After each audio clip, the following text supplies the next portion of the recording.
Okay, I hope you're ready, ladies and gentlemen. It is that time of the day. It's 11 a.m. here in the eastern part of the country, but it's 4 p.m. in England. Jolly old England, as a matter of fact.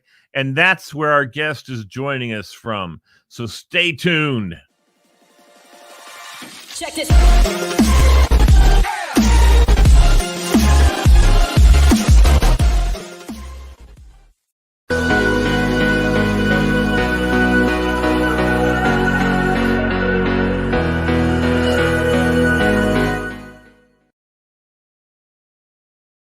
Good morning. Hello, everyone, and welcome to the Morejoy Media presents Be Encouraged, the Be Encouraged program. I'm Lee Bailey, your host. I'm looking forward to today's program, the 11 o'clock. We have a 4:30 program as well, so I invite you to tune in at 4:30 as well. Today, we have a masked guest who will be with us at 4:30. And today, we have an unmasked guest. This gentleman, I got to say, I'm excited about this guy coming on the program because, let's see something here. I'm trying to find, there it is. Look at this, y'all. There is only now. He is the author of the book, There Is Only Now. And without further ado, let me bring this guy. He's a good guy. He's from England, so please pardon the brogue, because the brogue might get you off there a little bit and make you not sure what he's saying. But I'm kidding. He's English. He's not Scot, but he can do a pretty good Scot. He used to work there. Here he is. Glenn, got you your tea, drinking your tea, a spot of tea. Hey, I'm drinking my tea now, Lee. Hey, Yes, you are. I thought you said I was English. I'm actually Scottish. You are Scottish, but where do you live? Where are you living? No, I'm English. Lee, that was a terrible English accent. You sounded like you were speaking Australian. Yeah, Australian. Yeah, we can talk. I've got the worst DIY camera setup you can ever see. Can you see me? I'm trying to get you so you can see me. There you go. I can see you great. There you go. That's better. There you go. That's much better. So good. I also see that light above you. Very nice. So how you don't have to take it out. I'm kidding. There's no light. I'm actually sat opposite my patio doors looking over the garden. So this is natural light that's coming in. I have natural light coming in too. I do have a couple of overheads. You can see the shine on my head. But mostly I have also the same thing. It's diffused. So, yeah, if you get the white, real thin, like a skim, and put that in front of your window, that'll perfectly give you the right light, because that's what I have. I have a white paper, like shutter, whatever. I don't know what you want to call it, a curtain. And it just evens the light out much better. Let there be light. That's good. Let there be light. Yes, absolutely. Indeed. Light, and the light will always overcome the darkness. Yeah. So, Lee, first of all, can I just say thank you for inviting me on the show? It is my pleasure to have you. As an internationally world famous author. Completely unknown presently. Not after the show today. This is a worldwide program. Exactly. Well, this is my first venture into live interviews. Interviews across the pond. You're in America. I'm here in sunny Londonshire. And by the way, if people watching, listening, if they heard you trying to do, and I say trying to do a English accent, you came across as Australian. I just thought I'd mention that. No, I do get the confused, but now that I've listened to you, I can come across more English, and I can drop the Australian out because I'm a mimic. You see, I'm not an impressionist. I'm a mimic. So if you're talking, I will mimic what you're saying and your dialect and everything. Wonderful. How did that sound? Yeah, great. Well, I'm looking probably slightly jaded because it was my daughter's 16th birthday yesterday. And all-nighter. The whole process of focusing on the family, and I'm married to 2 children, and the usual daily grind that we go through, that we do with complete love and care and attention, hopefully. You've got that chipping away at that on a second by second basis, while you're still trying to work in your sphere, which for me, as you kindly said in your introduction, is the recent publication of my new book, There Is Only Now. And we were talking about light, and I think light is the word to use, because you have in your life, I think, on quite a regular basis, and it's just whether you can remember to take note of that moment. But we all have those light bulb moments where you have an idea, have a thought, and it literally is in a moment.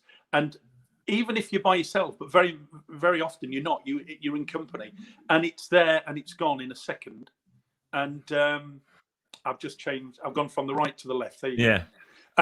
And it's gone in a second. And we all have those light bulb moments.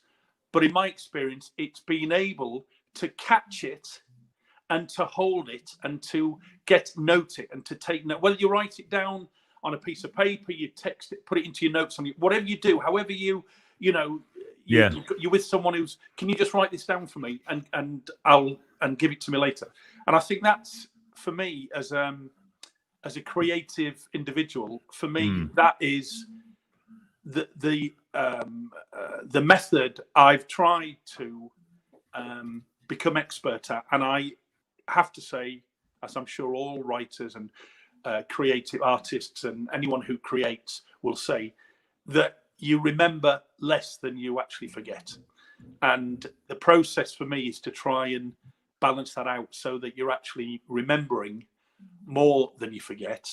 And I work specifically by taking those ideas, those light bulb moments, as I say, and collating them into a jigsaw, or putting them in as jigsaw pieces, and then deciding whether all of that information is going to make one jigsaw, as in one book, or one piece of artwork. Because I think it's important just to state at the beginning that I'm a writer, artiste, and an artist, a contemporary abstract artist. And on my book, which I've got here, and I thought I'll bring my book just to show the hard copy, but this is my artwork as well. Oh, there you go. You've got it. There it is. There it is. So that's you haven't just got my words, but you've got my artwork as well on the cover. But for me, you've got to decide whether those pieces of the jigsaw represent one jigsaw, or you separate them into numerous different jigsaws. And of course, you would say that you can only really work on one project and give it your all at any one time. But what happens when you're working on a project, and my book took a number of years to produce, and even when it was finished I thought it was finished from a writing point of view, we then went into the editing process and the full production process. And that takes an extraordinary amount of time.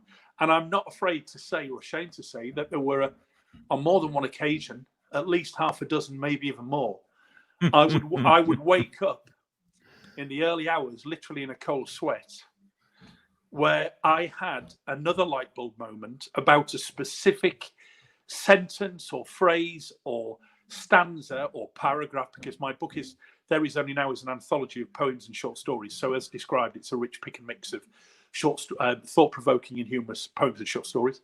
So I would wake up in the early hours and I would have this light bulb moment which was a panic, where I had this thought that woke me up literally from my sleep, and I'd be staring into the darkness thinking, and my heart's going like this, and I'm thinking, oh my God, I've got to change that sentence. I've got to, or delete that word, or move that comma, because I've got to get that meaning for that sentence, that stanza, that paragraph, whether it was a poem or short story. It's got to be right, because once you go to print, once it comes off the press, then that is it. That is it. And they say, I think we have a business program that's been running for years called Dragon's Den in the UK, where the dragons are five or six very successful business people, and individuals come up in a lift and they present their business ideas, and the idea is they're trying to get an investment. And one thing I remember, it's like Shark Tank. Sorry, it's like Shark Tank they have here. Oh, Shark Tank. In this Okay, case. Yeah, similar. Yeah, and I think it's the same. And one of the things that stuck with me, and I've got a number of friends who have a few friends who have worked and produced products or put work out there from a business product point of view, and are doing very successful with regards to their business products. But one of the things that stuck with me, and I think it was a guy called Peter Jones who said it, was that he was talking about perfection.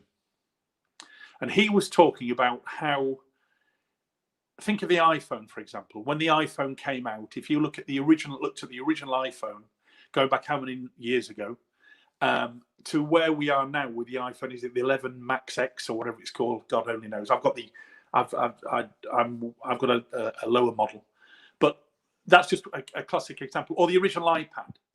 At the time, they were absolutely world-shatteringly, incredibly technologically advanced. But if you now looked at the original iPhone compared to the present iPhone, you'd probably fall off your seat laughing. And the point that this guy made, Peter Jones, was you mustn't get too tied up into trying to make your product or your service perfect when you first launch.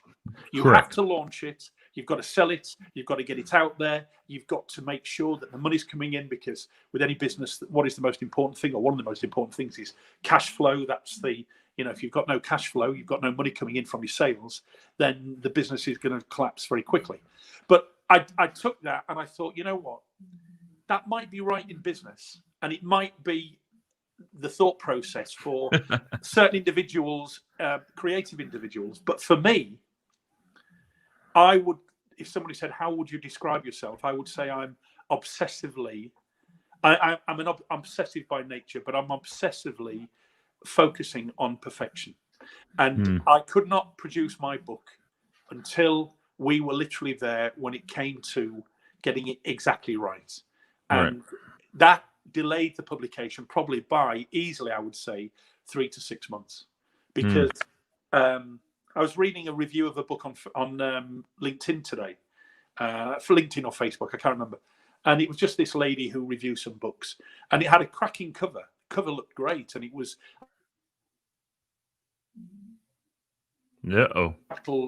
capitals, the word fitness, and then a sort of Arctic mountain scene.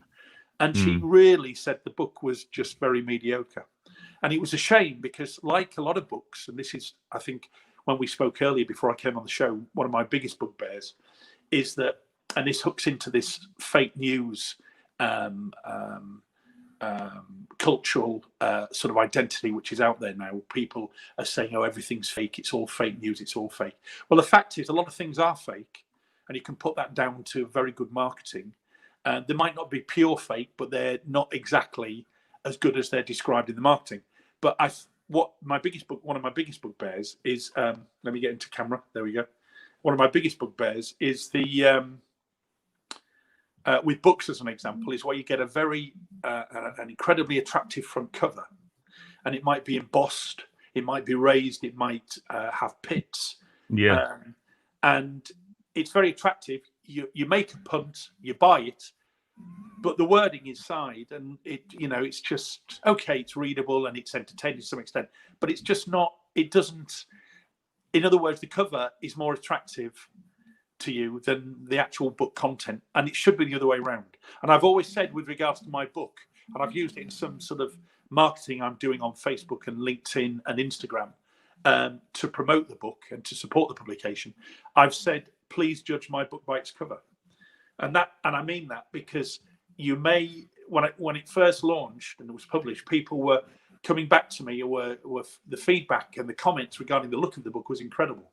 And of course, that is a representation of my work, because that's my artwork, which is the cover.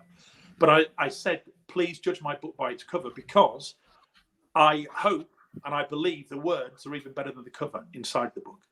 And presently, because it takes some time for people to find the book, then if they decide it's their choice to engage with it, to buy it, and then to read it, But presently, I've got 6 5-star reviews on Amazon, which I'm so proud about, because when you raise your head above the parapet and you put yourself out there into the world, into the cruel jungle that is the world that's out there, and I say that as an optimist, and I'm not trying to be sort of negative at all, because I really believe that people, generally speaking, the vast majority of people are kind-hearted, caring, hardworking, loving, etc., etc.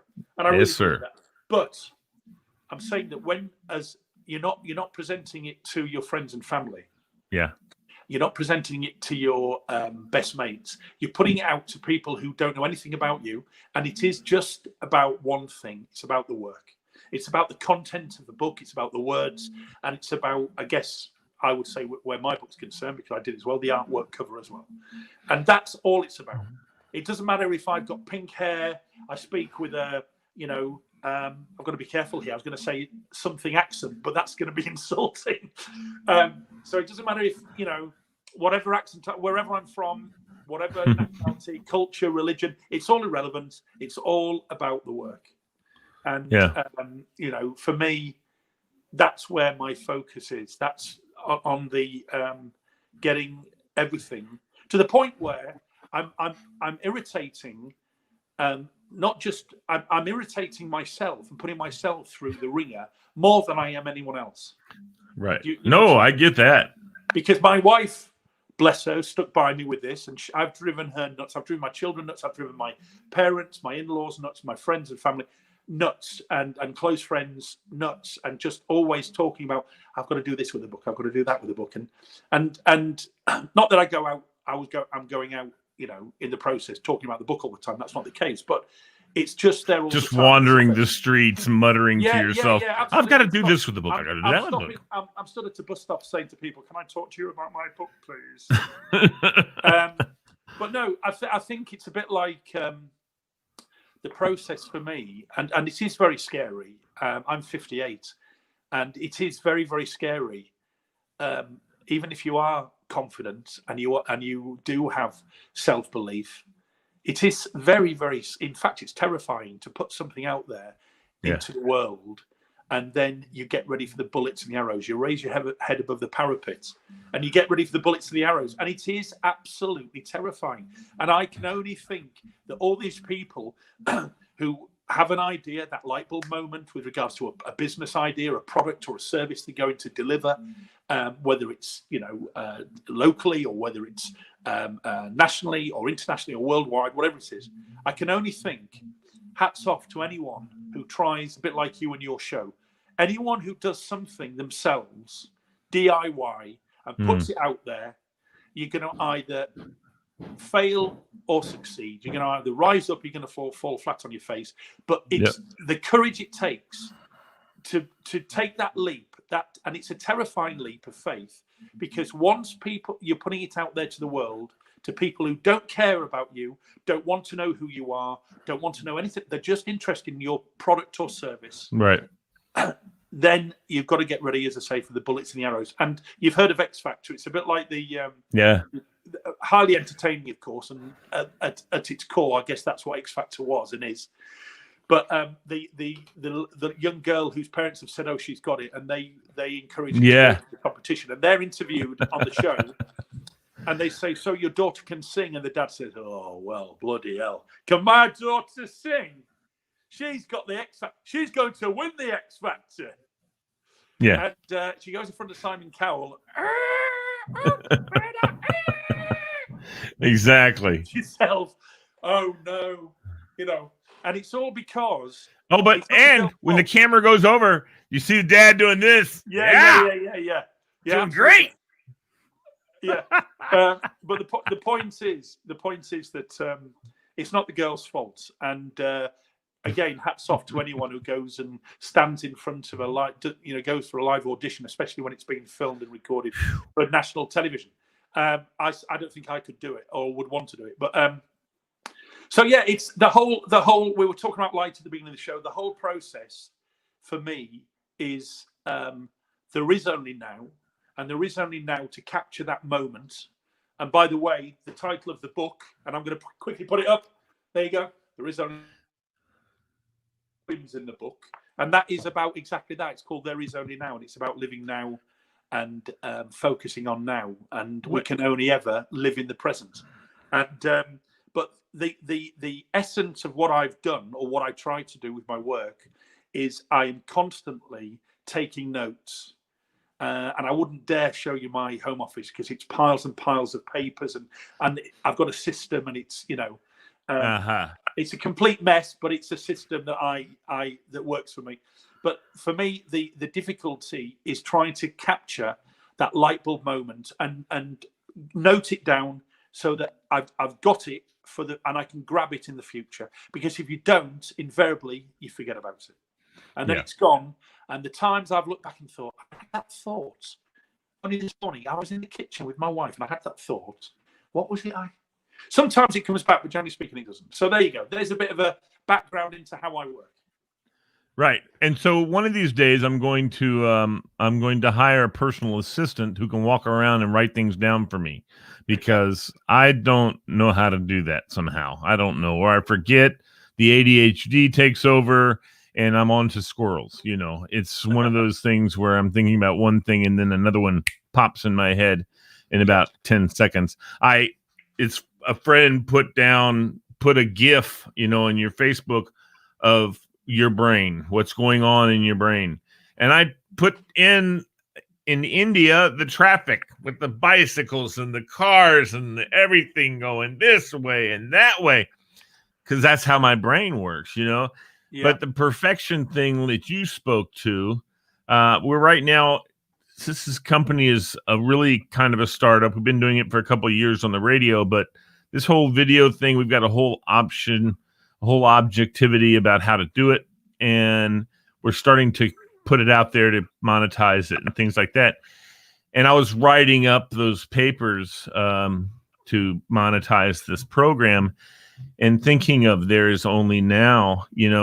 We have to grasp what we can do. We got to do it right away.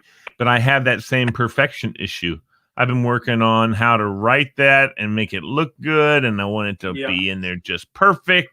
And and then I showed it to my daughter last night, and she said, "Why did you do that? Why did you do that? Why did you do that?" And it's like, Well, the thing is, Lee, as well. I think that we all communicate with our family and friends, and sometimes, I think sometimes you've got to rely on your own gut feel, your own instincts. Sure. Because even with your wife, your children, your partner, whoever it is, you can be discouraged. And I think that sometimes you've got to have that bloody-minded laser focus into saying, I'm going to do this. I believe I've got something. I'm going to perfect it until I believe I've got it 100%. And even then repeatedly go back to it until it is 100%. And then it's going to go out there. And that's where I'm amazed on a week by week basis when I see what succeeds that is out there, that people go for.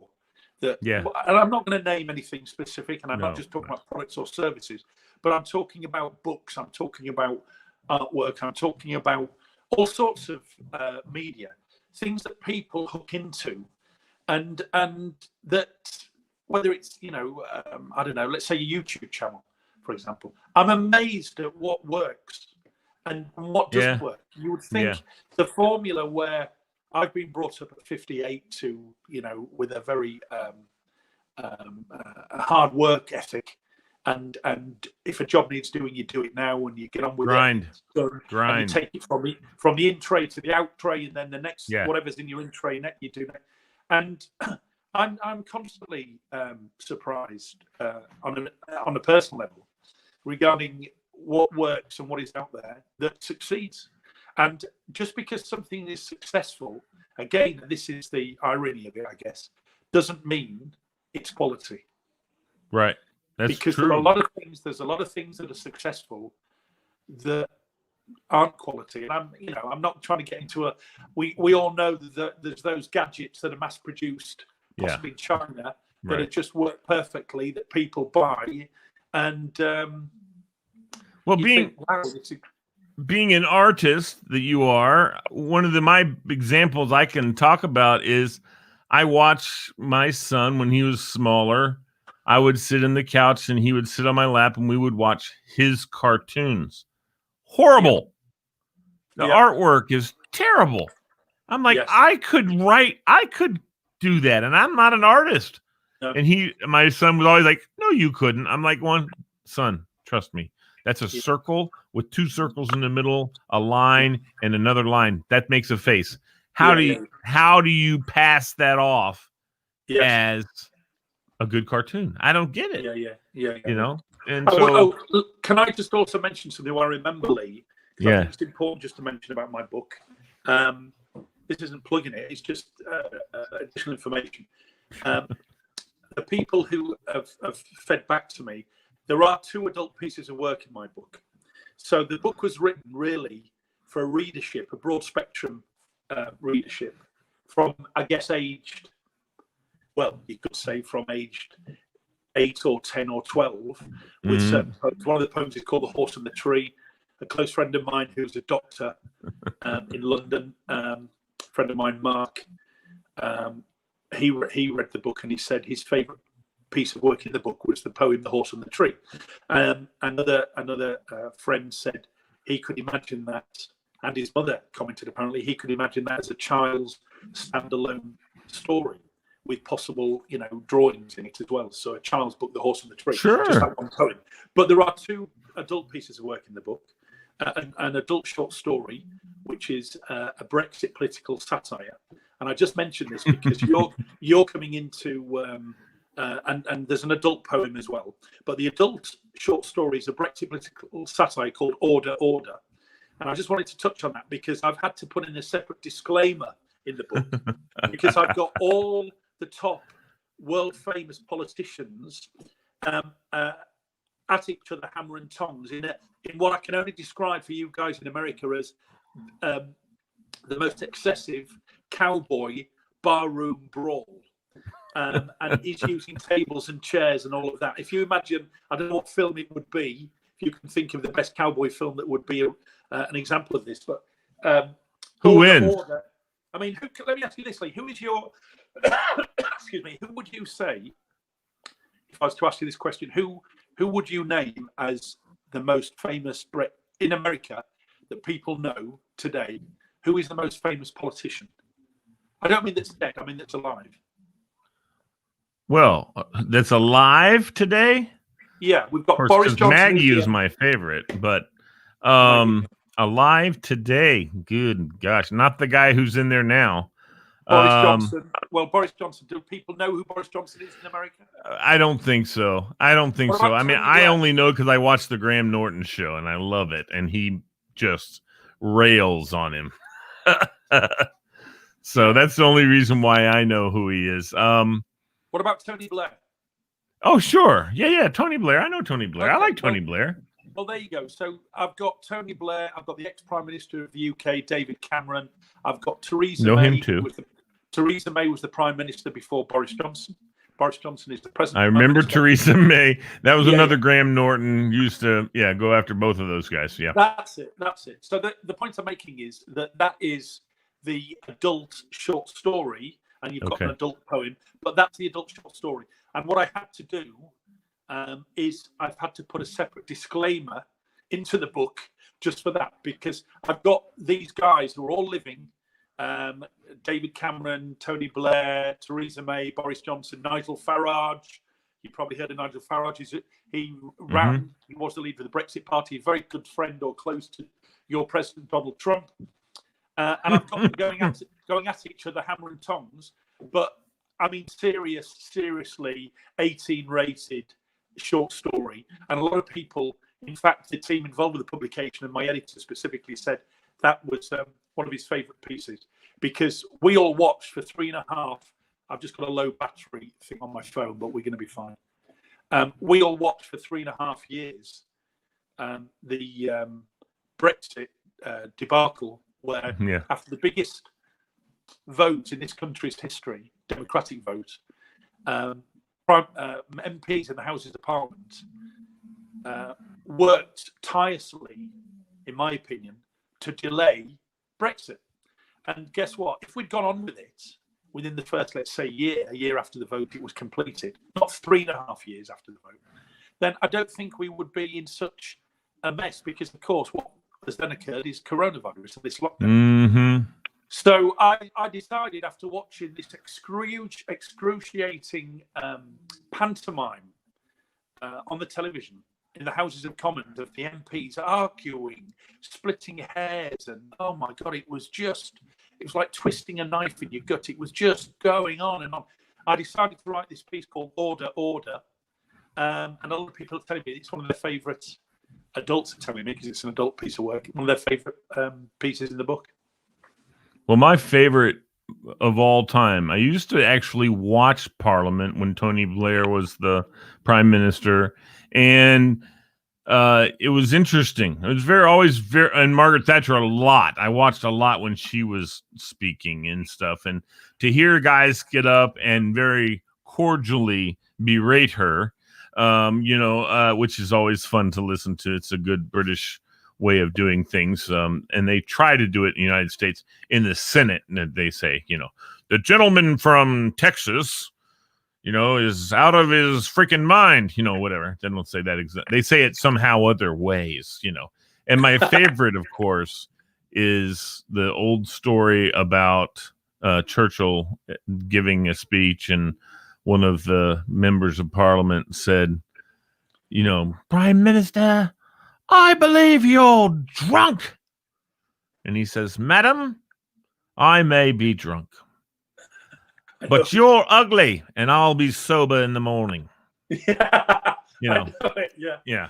And that's one of my all-time, and Margaret used to do similar things. She would come back at people with stuff. Oh my God. I used to just laugh. It was so much fun. But you must be impressed, Lee. You must be impressed with how, and I think, I'm proud to be English, and you're a proud American, and you across the pond, and we've got our history together, etc. But you must be impressed with how in this country people can have a go at each other in the Houses of Parliament, in the House of Commons, more than the Lords.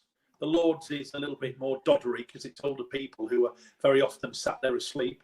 But the House of Commons, the MPs are getting younger and younger, and they've got a lot of drive and energy, and they've got a lot of venom. But you must be impressed, because it's very rare that you will see someone speak out of turn. And even if they do speak out of turn, it's in the most inoffensive way, I would suggest. Yes. But it breaks so many rules that they're asked to leave the chamber. And the speaker will say, order, order. I must ask the right honourable gentleman to retract the term dodgy. This is where an MP attacked David Cameron, who was Prime Minister, and he stood up, this MP. I forget the MP's name, and he's in my bloody book, and I've forgotten his name now. But he called David Cameron Dodgy Dave. This was when David Cameron was Prime Minister before Theresa May. Yeah. And he said Dodgy Dave. And John Bercow, who was the Speaker at that time, is now retired. He said he stopped proceedings and told the MP concerned that he had to retract the word dodgy from his attack on David Cameron, who was the Prime Minister. And the MP was sat on the opposite benches, and he refused to. And he said, I'm going to give you, and I think they call it, according to Standing Order Rule 43 or 45, one of the two, you must retract. We cannot continue proceedings until you retract the word dodgy, and then we can carry on. And he refused to. And so guess what? He was asked to leave the chamber. And then he's forced to leave, and he cannot sit for the rest of the day's proceedings. Unless he comes in and retracts dodgy. He had to retract the word dodgy. He called David Cameron Dodgy Dave because he was talking about some underhand, alleged. Let me just say this: alleged, Mr. Cameron. I did say the word alleged. Yes, so you can't attack me legally. He was talking about some alleged underhand financial dealings that David Cameron and benefited from personally. And so he's asked to leave the chamber. But then if you look at the parliament in, I don't know, Tanzania, or I'm just going to, I don't know. Well, they fight. Let's say the Ukraine or something like that. And they're at each other. They're diving across, and it's a bloody a melee. Yeah. They did that. I saw that in South Korea one time. Oh my gosh. They played it on the internet, of course. And the South Korean, one said something, another said, boom, after it they went. It was crazy. But entertaining, I must say. Yeah. Well, this is what it's like. This is the English way. So he's saying, order. I must ask the right honourable gentleman to retract the word dodgy about Mr. Glenn Webster. Glenn Webster, the Right Honourable Mr. Glenn Webster. You must retract the word dodgy from your statement, and otherwise you'll be asked to leave the chamber. Now that's in England. If it was in elsewhere, let's say, where they tend to, become physical, it would be sort of like, yeah. But would Cameron have done that? Would Cameron have gone after my other question is, when the guy refused, do you send 2 officers of the court to escort him out, or does he leave on his own? No, they have ushers who normally they have ushers in the House of Parliament in the House of Commons who will there. Look, it's the majority against this individual. The majority will start stamping their feet in the House of Commons and force the person to leave, and they will leave. Because they know that they're just going to make things worse for themselves, and they may get barred for a number of sessions. I don't know what the ruling is. I've never been an MP, a member of Parliament, but when you say MP, you probably think of military police, don't you? Yeah. No, I knew what you meant. No. What I mean is, in America, MP stands for military police, doesn't it? Right. Yeah, exactly. Where here it's members of Parliament. But no. It's just I think again. This goes back to segues back to talking about the title of my book, because for me, I'm very interested. One of the reasons I wrote the book is I'm intrigued at people's behaviour. I'm intrigued when I was asked years ago about my contemporary abstract artwork and what do I do and how do I do it, and I'm interested in man's place in the world and the human condition. And those are the 2 things that drive me as an individual. I'm interested in man's place in the world. When I say the world, I'm not talking about corporate world. I'm talking about the world proper, man's place in the world, and also the human condition. I'm interested in the fact that we shake hands, and that comes from opening our palm to show we're not carrying a weapon. Yes. So this is where shaking hands comes from, to say, look, I'm not carrying a weapon. I'm not going to do you any harm. Why do we wear suits? Why do we wear shirts and ties? Why do men shave? Yeah. Well, you don't, Lee, but and I try and keep it. I haven't for a couple of days with it being bank holiday weekend. I have an excuse though. By the way, Glenn. It's bank holiday Monday today in the UK. It's Everybody's off. It's bank holiday Monday. It's a holiday today. It's the August bank holiday. I think I'm right saying it's the last bank holiday of the year. Like banks need holidays. Hey, well, no, they call it bank holiday, but the banks are closed and everyone's off. People are off. Some shops are open. Some shops are open, but we all desperately needed another day to stay at home, didn't we? After the 5 months. Exactly. I mean, come on. That's an interesting concept, of course. Well, we've come past the end of our time, but I wanted to say thank you for coming on, and I want to say also we're going to have you on more in the future, because just in general, I like your outlook. You and I have similar tastes and humor, and I would really love to have you more on. And it's more importantly is that you don't frown when I try with an English accent or something, which is good. I've often said I was going to do a routine, stand-up routine, and I was going to start off with an English accent as if I was English. And the first question I would ask would be, is there anyone here from England? Can you raise your hand? Okay. Keep your mouths shut. All right. You know exactly what I'm talking about. Now, and I would continue on. And then at some point I would, I'd be bashing America and how Americans do this and that and blah, blah. Yeah. And then flip flop and say, boy, I sure am glad I don't live in England, or something like, or I'm glad I'm an American, something like that. Know how you can say all this, and there's the pond between us. But if I was in Berg, Virginia, I'd be coming around knocking on your door. Don't you worry. Well, I've had many. I'll bring a book with me. There you go. There it is. There is only now, y'all. Amazon. Where else can they buy it from, Glenn? Well, you can get it on. It's an ebook, paperback, and hardback on Amazon. Every Amazon site worldwide. Goodreads. It's on most of the platforms. If you put it into Google, you'll find it, or any of the search engines. There is only now by Glenn D. Webster. By the way, you do have an amazing accent, which you do perfectly, and that is your American accent.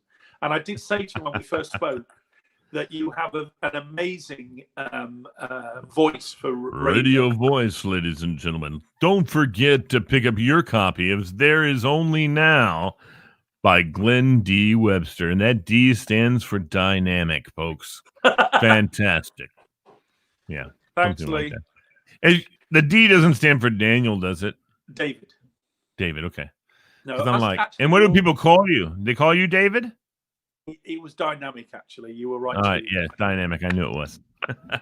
Or my middle name is Danger. Yeah. No, you know what? Can I just finally say something? Your show's called Be Encouraged. And what I wanted to say was this before I forget. I just want everybody out there. We've gone through these 5 months of lockdown. Whether you believe in coronavirus, you don't believe it, whatever. We can't change what's happened. We've been in lockdown worldwide for 5 months or more. And people, God knows what's happened behind closed doors. People are still anxious, depressed, fearful.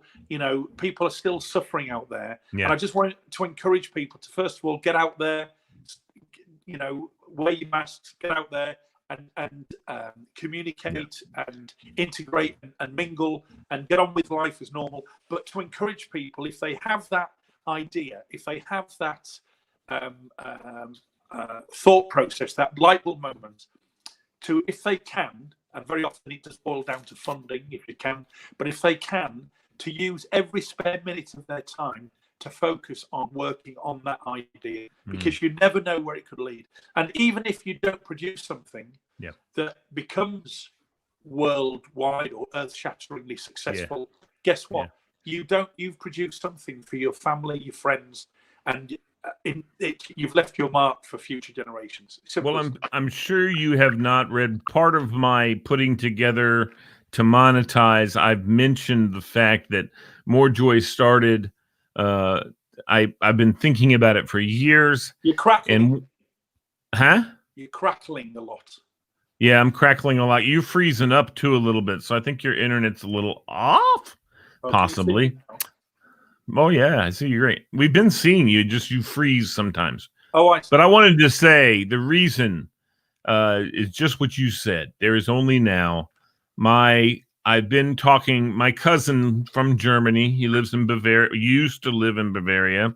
Yeah. Was killed in a tragic car accident in March 26th in the Alps of Bavaria. Single car accident. He was 26 years old.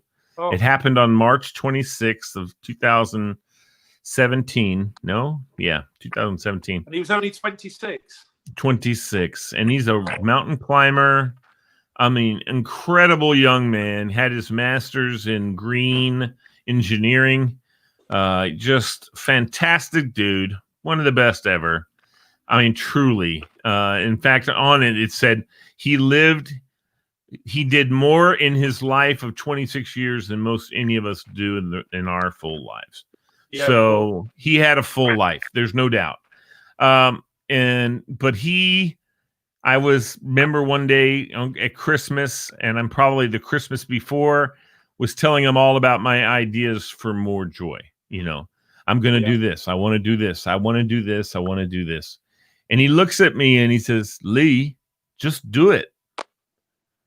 Don't quit talking about it and do it. Yeah, absolutely. And I didn't until March 26th, and that's when the radio station went on the air. I think, Lee, that especially with younger people, that younger people are brainwashed to some extent into believing, and it's all down to this capitalistic society we live in, because it's all about squeezing money out of people, and certainly younger people. They're told that you've got to jump over these fences before you can get over the finishing line. And I would say that, in my opinion, very often is wrong. And right. you shouldn't be told by someone else what you need to do to get to. And I think very often what people don't like to see, because we're all part of that herd mentality, if you like, what people don't like to see in the majority is when someone does go out individually, ignoring what everyone else does. Like Elon Musk was talking about, very often people that go to college or get a university degree don't go on to do, other what than what their degree is. Right. That's the highlight of their lives. They're spending the rest of their life paying off the debt they've built up at college and university. And he said you don't need to. What you need to be able to do is have the drive and enthusiasm and passion and common sense to recognise that if you just go for it yourself, like a silent assassin, very often you can get over that finishing line way before other people. Very quick couple of stories on that point. I remember seeing an interview about a guy who went to university, got the top degrees. He came out with maybe more than one degree. A friend of his had started working at 16 for this organisation, and this guy saw this job, well-paid job, after getting his degrees, went to this company to be interviewed. The guy who was interviewing, that guy's manager was his friend who left at 16. And he said his friend who left at 16 with no degrees, no qualifications, started in a lowly position in that company, worked his way up, and was now earning 2.5 times or more than this guy was even going to earn in his first 2 years. Sure. That's so the idea is, the point I'm making is that I think young people are pressured and are told, a bit like art. Here's a classic example. You get people say to me, "Did you go to art school? Did you go to writing school?" No, I didn't. And I'm very happy I did, because I've developed my own techniques. And at the end of the day, are you going to let someone take your your sort of brain, which is completely empty of any ideas regarding that work, and you don't let them stamp all over your brain, telling you that this is the way you are? You've got to get a canvas, and then you've got to get these sorts of paints. And what you do first of all, and what you're doing is you're just producing work that everyone else is producing. Yeah. Surely you've got to find your own techniques, develop your own. Well, that depends. We need people, though, also that are producing the same thing everybody else is producing. So I get you, and I say do what you want to do, and if you can. I know. We're going to have to sign off. I will call you, Glenn, and we will do this again. Oh, hold on. Sign off. I'm going to do it the English way.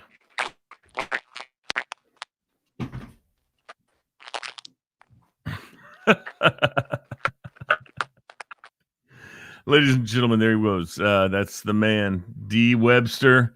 Glenn Webster, ladies and gentlemen, this is his book.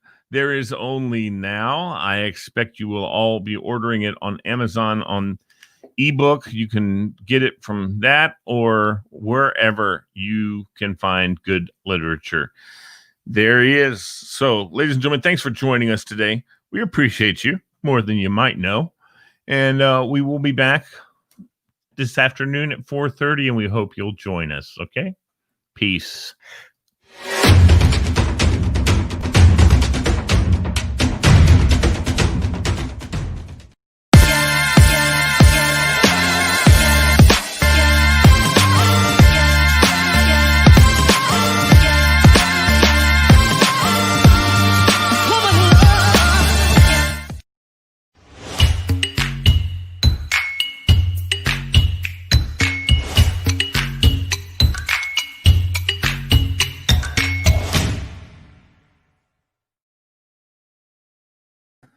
Also, I regretted or neglected, that's the better word, to tell you about the fact that tonight on our Business Bazaar show, we will be having back on Derek Pearson, and we're very excited about that.